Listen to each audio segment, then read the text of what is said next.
All right, so today we're going to dive into this ancient story. It's short, but wow, does it pack a punch. We're talking about a parable all about waiting, being prepared, and, well, a door that closes for good. And it's all pointing to one really big question. So what is that question? It's this: will Jesus come again? I mean, this is a massive belief for millions of people, right? And this story, the parable of the 10 women, it was told to do more than just answer yes or no. It was meant to show you how you're supposed to live knowing the answer. Okay, let's set this scene. Imagine a small village, and there's this incredible buzz in the air. A wedding's about to happen. But here's the thing, this isn't like a wedding today where you get an invitation with a 4 p.m. start time. Nope. In this story, nobody, and I mean nobody, knew when the groom was going to show up. It was a total mystery. The only person who knew was his father, and he was the one who would give the final go. Right in the middle of all this anticipation, you've got our main characters, 10 young women. They're part of the bridal party, and they have one really important job. It sounds simple, but it's crucial. They're there to light the way for the groom with their lamps whenever he finally makes his grand entrance. But the groom doesn't show up. An hour goes by, then another. The night gets darker and deeper, and that excitement, it starts to fade and turn into just plain exhaustion. You can imagine it, right? Eventually, all 10 of them just doze off. The whole village gets quiet.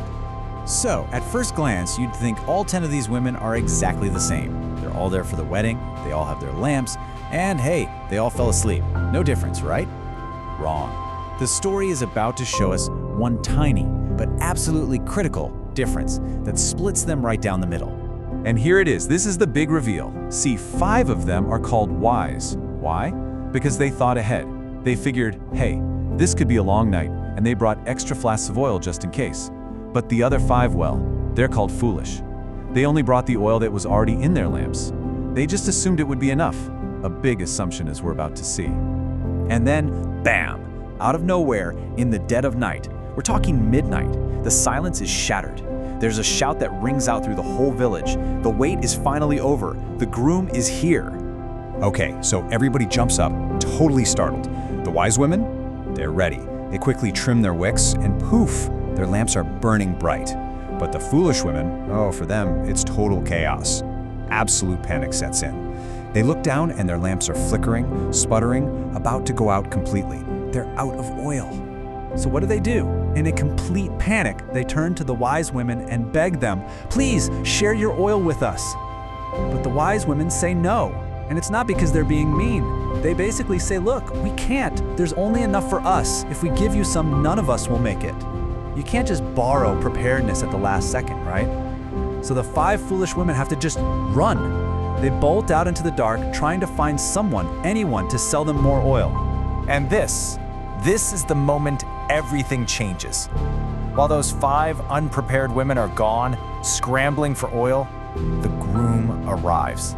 The timing is just brutal, unforgiving. The 5 wise women, lamps shining, are all set. They join the groom's procession, they go right into the wedding feast, and then you hear it, a loud thud. The door is slammed shut, and it's locked. The party has started, but you had to be ready to get in. A little while later, the other 5 finally get back. They've got their oil now, but they come back to a closed, locked door. You can just picture them, right? Pounding on it, screaming, Lord, Lord, open the door for us. Just pure desperation. But it's no use. Their pleas fall on deaf ears. The moment is gone. For them, it was just too late. And that's how the story ends, with this incredibly stark, final image of being left out in the dark. Okay, so that's a pretty intense story. And to really get why it hit so hard, we actually have to do a little time traveling.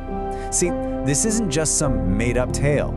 It's grounded in the real-life wedding traditions of 1st century Galilee. And understanding those customs, that's the key that unlocks the whole thing. So, back then, a wedding started with a betrothal, which was basically as serious as the marriage itself. Then the groom would go away to his father's house to get a home ready for his new bride. But here's the kicker, the really critical part. Only the groom's dad got to say when the place was finished. Not the groom, not the bride, only the father. And once dad gave the green light, the son would head out to get his bride. And yeah, it was often a surprise, late at night, with a big shout to announce he was coming. All right, so now that we have that background, the whole parable just clicks, doesn't it? You start to realize, oh, this isn't just about a wedding. It's what we call an allegory, where everything in the story stands for something bigger, something spiritual. Let's break it down. All the pieces of the puzzle start fitting together. The groom? That's Jesus. The bride and her friends waiting? That's supposed to be believers waiting for his return. And that long, long wait where nobody knows the time? Well, that's our life, right now. The Father who decides the timing is God the Father. The oil isn't actual oil, of course. It's a symbol for being spiritually ready, for being prepared. And that final locked door? Yeah, that represents the finality of judgment. And this really gets us to the heart of the whole thing. The central point of the parable is this. Just like those women had no idea when the groom would show up, the source text makes it crystal clear that no one knows the day or the hour of Jesus' return. No one. That information is kept by God the Father and Him alone. So, you see, the point of this whole story isn't to get us all guessing and trying to predict dates on a calendar. Not at all.